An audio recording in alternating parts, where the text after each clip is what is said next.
Hello friends, मैं आपका mentor AK Singh और आज फिर हम अपने बीलीव की तैयारी करेंगे, यानी बीलीव क्लासेस देखेंगे। और बीलीव क्लासेस में आज हम BLIS 01 का जो थर्ड चैप्टर है, लेसन नंबर 3, उसके क्वेश्चन आंसर देखेंगे।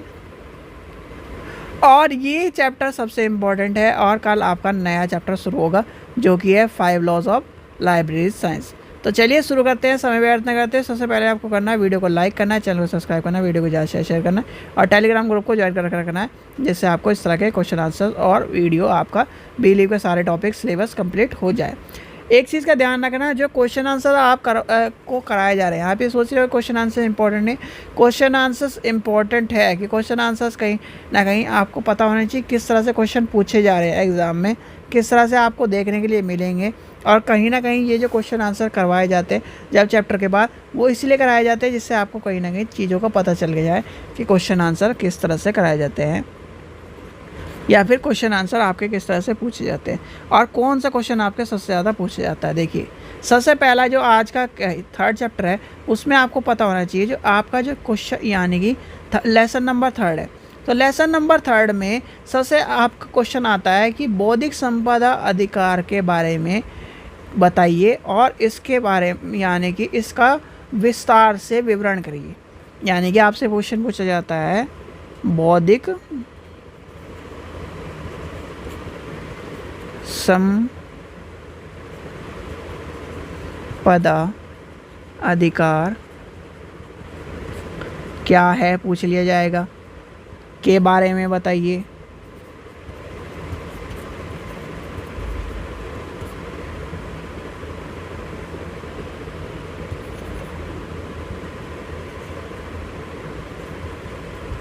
ठीक है, और इसका विस्तार से विवरण कीजिए, ये क्वेश्चन पूछ लिया जाएगा। अब बौद्धिक संपदा के बारे में क्या बताओगे, तो बौद्धिक संपदा के बारे में क्या है, बौद्धिक संपदा के पहले आप इंट्रोडक्शन दोगे, बौद्धिक संपदा क्या है, बौद्धिक संपदा के बारे में ये चीज़ें हैं, और कॉपीराइट इसी का को हम कॉपीराइट के रूप में जानते हैं, तो ये सारी चीज़ें आपको बताओगे। फिर आपको कॉपीराइट के चीज़ें बताओगे, भारतीय कॉपीराइट के बारे में बताओगे। तो ये इस तरह से आपको लेके चलना है, तो कहीं ना कहीं आपसे क्वेश्चन पूछा जाता है। दूसरा फॉर्म आपका आ जाता है कॉपीराइट के बारे में आप क्या जानते हैं, यानी कॉपीराइट क्या है और कॉपीराइट के बारे में बताइए। ठीक है, इस तरह से क्वेश्चन पूछा जा सकता है। तो आपको इसमें क्या करना है, भारतीय कॉपीराइट और कॉपीराइट के बारे में आपको सारा लेके चलना है, सारी चीज़ों को लेके चलना है और सारी चीज़ों को बताते हुए जाना है, जिससे आपको क्या है, पहले आपको क्या करना है, अपना इंट्रोडक्शन देना है। इंट्रोडक्शन दे दिया, फिर आपको क्या है, कॉपीराइट के बारे में बताना है कि कॉपीराइट ये है और कॉपीराइट के बारे में ये सब चीज़ें आती हैं। फिर उसके बाद आपका आ जाता है कि कॉपीराइट में इंडियन कॉपीराइट कहाँ से आया, कब से आया, किस तरह से आया। कॉपीराइट जब आप इस तरह की चीज़ें लिख दोगे, कॉपीराइट के पॉइंट्स लिख दोगे, कॉपीराइट क्या है, कॉपीराइट के निम्न चीज़ें हैं, तो सारी जब चीज़ें लिख दोगे तब आपको कहीं ना कहीं आपका क्वेश्चन कंप्लीट होगा और उसके बाद निष्कर्ष लिखना है।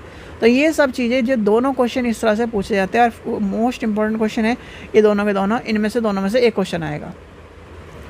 ठीक है, अब आता है इसमें से आपका क्या है, जो फेयर यूज़ है और इंटरनेशनल कॉपीराइट है वो आपको इसी में देखने में मिलता है।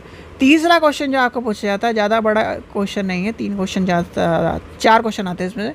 तीसरा क्वेश्चन आपका ये है कि जो कॉपीराइट है, यानी कि कॉपीराइट का प्रयोग हमारे लाइब्रेरी सेवाओं में, या आपसे क्वेश्चन पूछ ले कॉपीराइट क्या है और इसका प्रयोग एक या पुस्तकालय यानी लाइब्रेरी में क्या है, ये पूछा जा सकता है। अब बताओ लाइब्रेरी में क्या है, लाइब्रेरी में आप क्या है, आपको पता होना चाहिए कि कॉपीराइट के सामान यूज़ नहीं कर सकते हम, कॉपीराइट की पुस्तकें यूज़ नहीं कर सकते, कॉपीराइट का हमें सब पता होना चाहिए, जो चीज़ें हैं वो कहीं ना कहीं संबंधित होनी चाहिए, हमें कॉपीराइट के बारे में पता होना चाहिए, क्या कितना यूज़ कर सकते हैं, किस तरह से कर सकते हैं, कि एज एक तरह से हम पढ़ने के तौर पे। ये सारी चीज़ें आपको जब तक पता नहीं होगी तब तक आप इसे लिख नहीं पाओगे। और एज ए लाइब्रेरियन आपको मैंने कहा था कि बीलीव में भी, लाइब्रेरी के एग्ज़ाम में भी, लाइब्रेरियन बनने के बाद भी, और आपके जीवन में भी कॉपीराइट का बहुत ही महत्वपूर्ण योगदान रहेगा। ठीक है, चलिए आगे चलते हैं। फिर आता है यानी कि नेक्स्ट क्वेश्चन जो आता है आपका, क्वेश्चन आता है सेंसरशिप के ऊपर। ये आता है शॉर्ट क्वेश्चन में कि सेंसरशिप क्या है, सेंसरशिप के बारे में विस्तृत जानकारी दीजिए। क्या सेंसरशिप क्या है, सेंसरशिप क्या है, सेंसरशिप के बारे में बताइए। तो ये आपको पूरी सारी चीज़ें बतानी है। सेंसरशिप क्या है, अश्लीलता को रोकता है। सेंसरशिप क्या है, पुस्तकालय विज्ञान यानी पुस्तकालय में इसलिए इम्पोर्टेंट है क्योंकि उसे पता होना चाहिए कि कौन सी चीज़ें अश्लील है, कौन सी पुस्तकें इस तरह की चीज़ें हैं जो कहीं ना कहीं समाज में नकारात्मक प्रभाव डालती है। तो इसलिए कहीं ना कहीं लाइब्रेरियन को भी इन सब चीज़ों का पता होना चाहिए। तो 3-4 क्वेश्चन हो गए। अब लास्ट क्वेश्चन आपका आ जाता है मोस्ट इम्पॉर्टेंट क्वेश्चन, जो कि आपके बीली में भी आता है, डिलीवरी बुक एक्ट। हिंदी में लिख देते हैं, चलिए, डिलीवरी ऑफ बुक। ठीक है, अब आपको इसमें क्या करना है, दोनों चीज़ बतानी है। 1954, 1956 पहले क्या है, ये आया। फिर क्या है, जब न्यूज़पेपर और आपका क्या हुआ, न्यूज़पेपर और मैगजीन ऐड हुई तो 1960 हुआ। फिर 4 आपको लाइब्रेरी के बारे में बताना है, कौन कौन सी है, मुंबई, कलकत्ता और कौन सी है, चेन्नई और दिल्ली। ठीक है, 1955 यानी कि 1955 वाली कहानी बता देनी है। 1980 क्या है बताइए, वो बताइए, वो उसके बारे में बता देना है।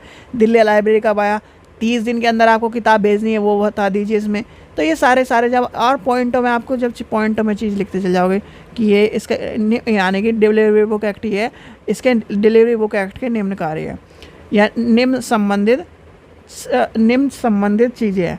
4 लाइब्रेरी हैं, ये सब चीज़ें हैं। इसका क्या है, इसको यानी कि इसमें चारों लाइब्रेरी के अंदर 30 दिन के अंदर एक कॉपी पहुंचनी चाहिए। चारों लाइब्रेरी के अंदर आपका क्या है, 30 डेज़ का टाइम रहता है।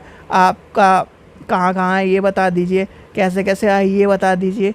आपका कैटलॉग यानी कि इसके जो कार्ड्स हैं वो कहाँ पर हैं, कोलकाता लाइब्रेरी। ये सारी चीज़ें आप जब बता दोगे, पूरा कंप्लीट कर दोगे, तो आपको क्या है, जैसे 10 नंबर का क्वेश्चन है तो कोई भी एग्जामिनर 9 नंबर दे देगा आराम से।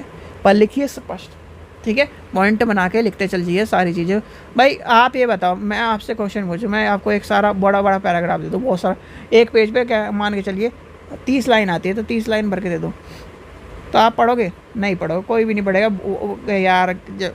जिसमें 1000 को मान लीजिए एक दिन में आपको 100 कॉपी चेक करनी है, और जब आपको पॉइंट लिख के मिलेंगे, पॉइंट लिखेगा, हाँ पहला पॉइंट सही है, दूसरा पॉइंट सही है, तीसरा पॉइंट सही, चौथा पॉइंट, पाँचवा पॉइंट, ये पॉइंट यानी कि आपने एक पॉइंट लिखा और फिर उसका एक छोटा लिख दिया।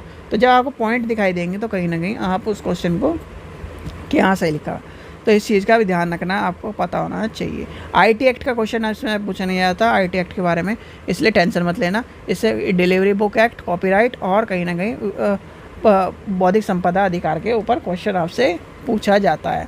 ठीक है, फेयर यूज़ के बारे में आपसे शॉर्ट क्वेश्चन में पूछा जा सकता है। तो फेयर यूज़ आपको बताइए भाई, फेयर यूज़ क्या है, बिल्कुल एक तरह से नया या फिर एक तरह से बिल्कुल फेयर, इसके अलावा और कोई है ही नहीं इस दुनिया में।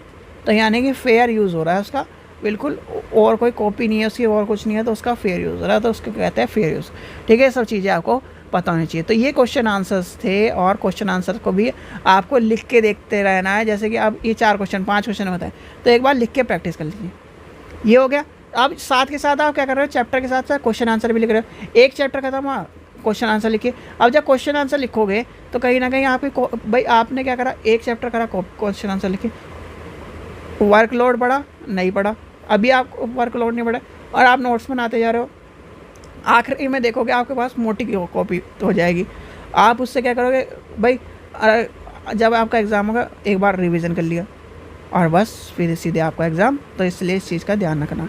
ठीक है, चलिए, आशा करता हूँ आपको वीडियो पसंद आई। वीडियो पसंद आए तो लाइक करें, चैनल को सब्सक्राइब करें, वीडियो को ज़्यादा शेयर करें। Thank you.